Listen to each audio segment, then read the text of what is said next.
So the comic gods have bestowed upon us another day to have fun doing the hobby we all love.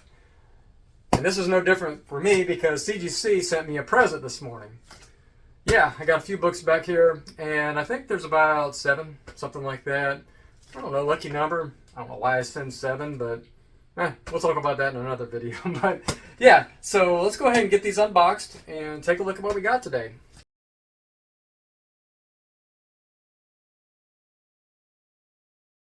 Alright, so I got them unboxed. Now these books are in no particular order. It's Amazing Spider-Man 328. I do pick this book up any time I see it for a reasonable price and extremely high grade. So it's just a classic cover, Todd McFarlane. It's his last work on Amazing Spider-Man. You know, this book is probably going to sustain and maybe even increase its value over time pretty steadily because, I mean, it's just last Todd McFarlane art. Very nice looking cover. It's got the Hulk, got Spider-Man. It's just cool, right? So yeah, let's see what CGC thinks of this. Now I was hoping for as high as a 9.6 on this book. It's a really nice copy. So let's see what happens. Okay, we got the 9.4 on it, which is a little bit harsh because, you know, when I think a book is 9.6, usually I'm expecting that 9.6 or 9.8. Of course, if there's any grader's notes, I will put them up on the screen.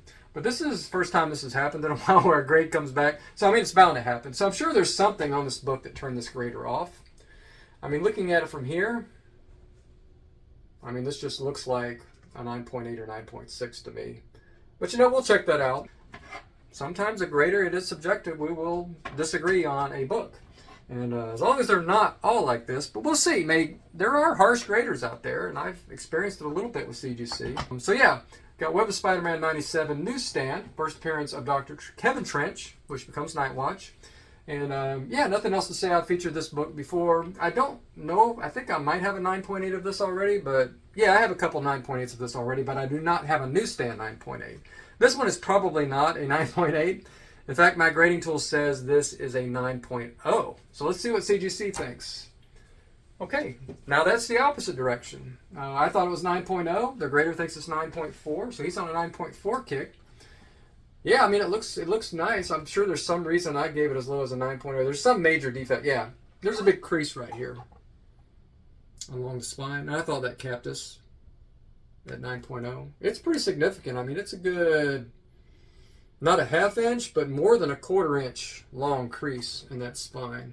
And I think I recently had a book with a similar crease, maybe a little bit worse than that. They got a 9.0, and that was a Swamp Thing 37, if you saw that video. But yeah, yeah, I'll take a 9.4. But I mean, otherwise the book probably is at least a 9.4, 9.6. So I'm not sure whether he just missed that or whether that's allowed in a 9.4. I'll have to measure it and see what their notes say. I mean, because they do kind of have their guidelines out there somewhere. So Spider-Man 1. Now this is the polybagged silver edition, but it has this is no price variant. So yeah, I guess the price was on the polybag and not on the book itself. So it's a little bit different. I have a 9.8 silver with the price. I don't have a 9.8 without the price. So that's my next step, is to try to get this in a 9.8. Now this has no danger of getting a 9.8. It's got a pretty significant tick right there. Otherwise, it's a very nice book. So I thought this was a 9.4. So that's where I'm at on it. So let's see what CGC thinks. Okay, he agrees with me on that one. So one low, one high, and then, so this might be one of those situations where the grader just gives the same grade on every book. So I've got an X-Men 207 here, you know, poor man's Hulk 340 if you want to call it that, but certainly a beautiful cover in its own right. And any collector that likes Wolverine will have to have this book, in my opinion. I mean, you tell me if I'm wrong in the comments, but who wouldn't love this, right? So I thought this had a chance of getting 9.6, so that's where I'm at on it. It's virtually flawless, though. And, you know, I mean, I can't see any defects from here. So, you know, I can't remember off the top of my head what was wrong with this book. But, you know, I thought something would keep it from getting the 9.8. So let's see what the grader thinks. We nailed it on the 9.6 again, which is fine. That's what I expected. I mean, we'll always take the grade we expect. So the next one is a book that I currently have in a 9.8. But I used to have it on my wall. Actually, I don't know if you could see it on camera. It's right here. And yeah, beautiful 9.8. It's very hard to get a 9.8. Newsstand's extremely rare on this book, so it has a premium price on it if you get it in a 9.8. The one up there had a giant dent in it right here. A huge giant dent that went halfway through the book that I was able to get out. And all that was left was just a tiny little color break there, and I was able to get the 9.8 on that one. This one I got raw as well, but it was nowhere near as high grade as that one. So I'm not expecting anywhere near 9.8. But I do think, even with the defects that are on it, which I forget, yeah, there's a crease here. Okay, I remember this one. This one somebody had displayed with a tack through a comic book bag, and it was pressed up against the book here, and this corner was folded over a little bit here. So that were the two big defects. That was the two big defects? Somebody correct me on that. But yeah, so there's a tiny little notch there that I was able to mostly clean up. And when I undid the fold on that, it had, unfortunately, a little bit of a color break. There's something else on the back as well, but I can't remember. But that's pretty much the majority of it. Other than that, this is a gorgeous book. I mean, without those two, we're probably looking at a potential 9.6 or 9.8. But I think, even with that, we have a chance at 9.4. I might be pushing it by...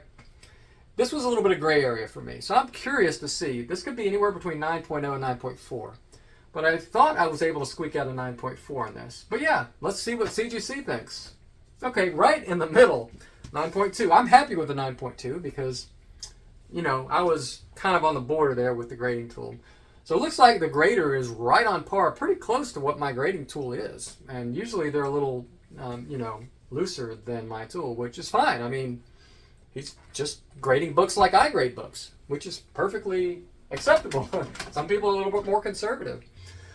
So yeah, Infinity Ink number 13 I got for $12, which is a really good price. But I thought I was only able to get it up to a 9.4. So that's what I'm looking for. I'm not going to make money. In fact, if I sold this book immediately, I'm probably going to break even or lose because I did get it for 12.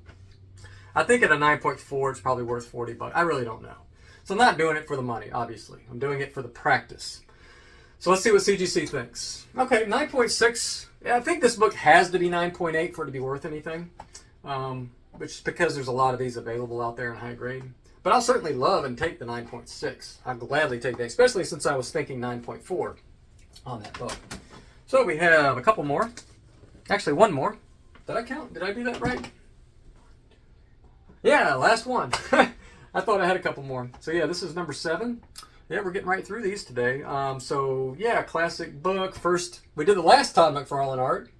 Now we're doing the first Todd McFarlane art on Amazing Spider-Man. So I paid 60 bucks for this, which isn't too bad on this book in high grade. And but I only thought I was able to get it up to a 9.2. Okay, so yeah, I'm hoping for the 9.2. Let's see how we can finish this unboxing. Right on the money. So yeah, this unboxing went really well. Pretty much the grades are exactly in the range or ballpark of exactly what I was thinking, what my grading tool was saying. So I can't complain, right? And, you know, usually we run ahead, but even though this grader was more harsh maybe than some of the other graders, still is a little bit looser maybe than I am or right on par with me. So I can't complain. I mean, the grade is the grade, and the way I was taught to grade books or learn to grade books is basically looks like the same way this guy's grading books. So this is a really good grader, right? Because obviously if he agrees with me, I would like to have one of the newer, maybe looser graders, but you know, the book, we want to get the grades that the books actually are so that when we sell them, people are actually, remember, buy the book, not the grade. Make sure you look at these books. Don't just look at 9.6 and think that's a 9.6 because sometimes a 9.6 is actually a 9.8 or a 9.0 or whatever. It does happen. I've seen books that are listed as 9.8 that are just, they look like they shouldn't even be 9.0s or 8.5s. And it works the other way around. I've seen 9.4s. I'm like, that book is perfect. How did that get a 9.4? And there might be one little bend or something like that that graded way too harshly. But that's it today. Stay nerdy, and I will see you in the next video.